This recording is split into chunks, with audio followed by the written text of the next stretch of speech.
Mitarika vonjomaika eo amin'ny filaharana ankapobeny no ny primature taorian'ny andro voalohan'ny fifaninanan'ny taranja fototra atletisme. Manomboka rapitso dia hiditra an-tsehatra avokoa ireo taranja maromaro andraisana anjara ao anatin'izany Asief 7-10 izany. Omena antsika tsy tapitapy eto an-trano moa ny vaovao mahakasika izay Asief tanterahana any avaratry ny nosy, izany hoe marimarina kokoa any Antsiranana izay. Atleta misy dimanjato avy amin'ny ministera sy androm-panjakana misy 12 no nandray anjara teo amin'ny taranja fototra atletisme eo amin'ny fifananana nasionaly izay tanterahana ny Antsiranana omaly sy nanomboka ny andro voalohany.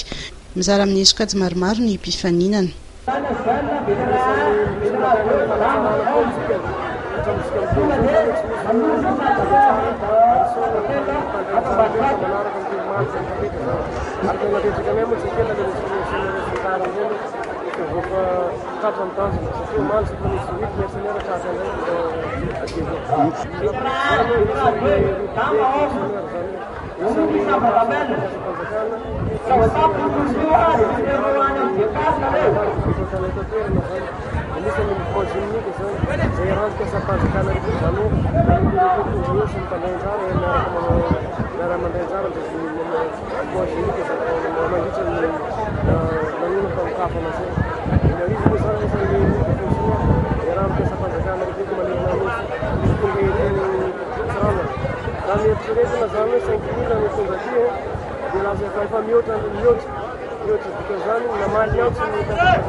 Nanao izay hoafa andreo atleta mpandray anjara tamin'ity fifananana ity ary nampiseho ny mahazava-dehibe ny firaisan-tsaina.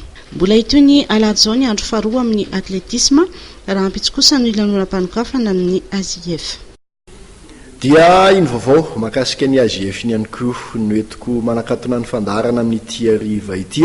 Akasitrahako ianao nanaraka izany hatramin'ny farany. Ety ampamaranana dia isotra ireo namako niarana natanteraka ny fandarana tamin'ny tenako aho. Ialaino nakantsary, i Romain no nandrindra ny sary feo ary Hervé no napita izany sary feo zany. Ho tonga tany tokantranontsika tsirairay avy tany. Jacques Inora kotomanana kosa ny teto amin'ny fanolorana dia mbola manome fotoana amin'ny herina ny taka izao indray avelo matompoko.